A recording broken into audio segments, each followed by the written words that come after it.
guys, welcome back to the channel. So a quick vlog about where I'm going right now. I am going to get my pre-blood work done for my next procedure. So as y'all know, I had a PE in January, what put on blood thinners for life. And so at the same time that I started taking the blood thinners, I started taking the birth control that was only available for those of us that clot, the mini pill. Of course, the blood thinner and the birth controls, you have to take it at the same time. Well, with that came a lot of heavy bleeding for my menstrual cycles monthly. Very large clots that were super painful. At first I thought, my body had to get used to it, adjust to the blood thinners, to the birth control. But finally, like after the 5th month, I was like, you know what, this is not normal. This is not normal. Not only that, but I started feeling like every month it got worse, and I started having to literally stay housebound for like 3 days when I would pass the large clots and the heavy bleeding, which was not ideal because, of course, who wants to stay home on their period for 3 days? Not only that, but I would get so fatigued to where I just I feel zombie, like I just wanted to lay down. Especially having 3 kids, I really did not wanted to do that. I mean, I did, but not in that circumstance. So I spoke to my OBGYN.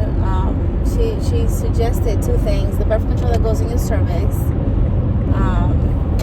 and the uterine ablation. And my phone is like going sideways. Sorry, guys.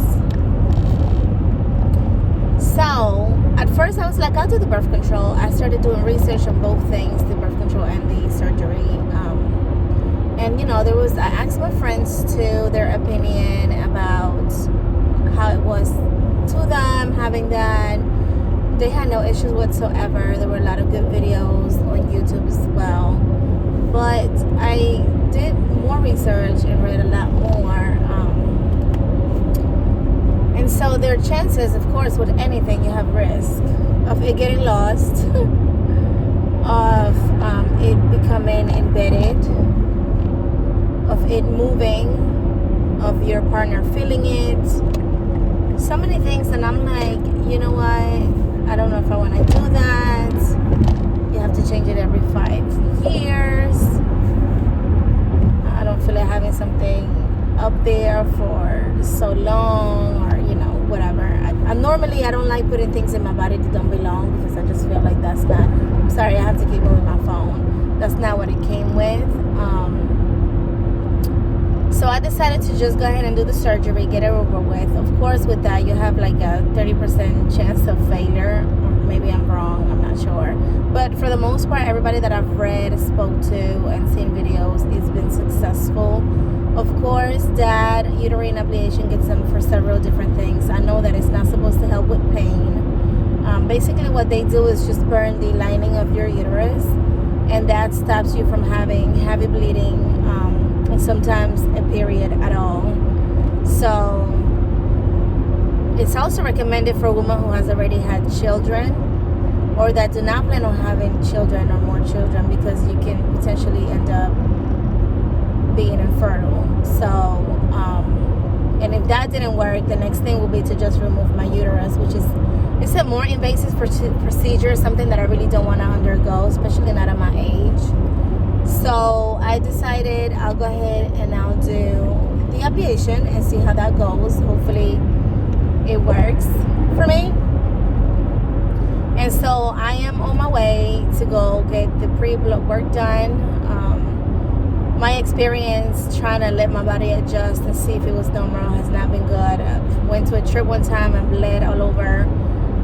It was a 3-hour drive. We didn't stop. I had the menstrual cup, I had the pad, I had a penny, period penny, and it still bled through it. Like as soon as I walked in the door of the hotel, I noticed, and I was like, okay, yeah, it was about time. So what happens to me is that the clot passes and just it fills up the cup completely, so anything else that wants to come by just starts leaking, because it's no good. And then of course it gets heavy with the clot. I was filling up pads hourly. It was just no fun at all. I became anemic, especially because with sickle cell we don't produce enough blood. So I'm losing more blood than normal, not producing, not replenishing that. Of course, my body's feeling all wacky. And it's not like I can really stop drinking the blood thinners. So I'm gonna go ahead and just record some of the things and document here for you guys, so you can kind of go with me or walk with me while I go through this new stage in my life. And hopefully it helps somebody else that maybe is going through the same thing. I was put on the mini pill due to fibroids and ovarian cysts, which according to my OBGYN I don't have any, but in the ER they saw one, they saw some. Maybe, I don't know if they confused charts or what, who knows. But I did get 2 ultrasounds done for that. I still was like, okay, well, let me just try the mini pill. But at this point, I stopped taking the mini pill. I am still taking the blood thinners, and it's been 2 months, and the period hasn't been that bad, but I know after you stop taking birth controls, things changes. So of course, it's more of a waiting thing. And my procedure is October 13th. Not the best day that I would have selected, but I feel like it has to get done regardless. Hey guys, I got my registration. Got registered. I'm looking for the room now. Supposed to be going to room 304 I'm lost. To get my history and blood work done. I always get lost in hospitals. Here's 301. Yeah, guide me. Here's 305. Oh, there we go. Boom. Found it.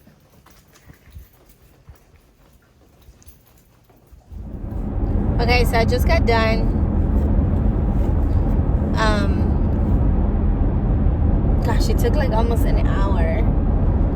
I got there, and then of course this is a hospital, so you have to go to the 2nd floor, find the room, which you guys see that I couldn't find the room. Then I found the room. They checked all my information, and so the questions they ask you are really thorough. You know, any prior surgeries, any medications you're taking. They're just updating your chart, your records, and everything. Seeing if the doctor order, you know, EKGs or what kind of pre-lab work they order. Giving you instructions about the surgery. Who's gonna pick you up? Who's gonna take you? Blah blah blah blah blah. So I have to find somebody to come with me. Possibly gonna be my husband or my mother, one of the two. But I need somebody to stay in the building in case anything happens, and then drive me home. The procedure is at 11:30, but I have to be there at 9:30 in the morning. And then it takes about an hour. And then of course the post, and hopefully my body reacts well to the anesthesia. And that's it. It's an outpatient. It's the same day. It's not long. Hopefully it is successful. I believe they're also doing a biopsy because I'm on blood thinners. They cannot do a biopsy beforehand, so they're gonna do a biopsy before they do it. Which is kind of stupid. Like, if you need that beforehand.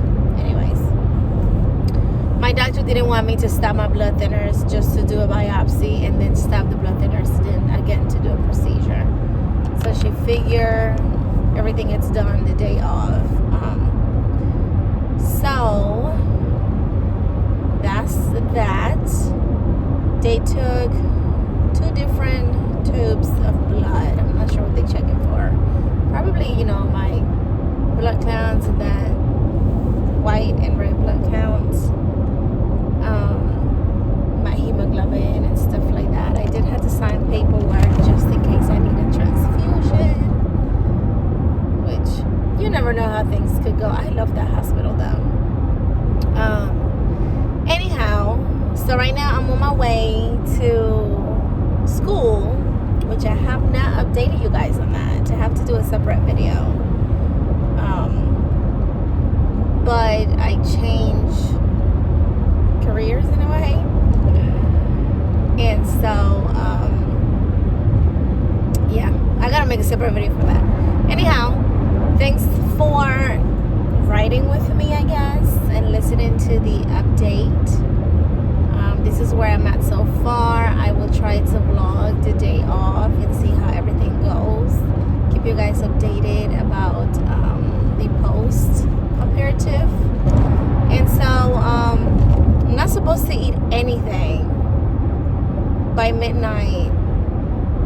And then they said, take a shower, but don't put any lotions, powders, deodorants, or anything. Like, bruh, I'm about to be sticking up the whole OR. So that's gonna be a funny thing, guys. My hair gotta be down. I know you guys barely see me with my hair down, but anyhow, thanks for watching. I appreciate the support. Send positive vibes my way. Give me your thoughts for October 13.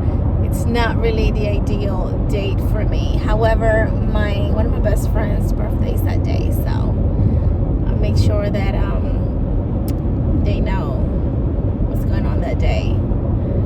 So that's all, guys. Bye.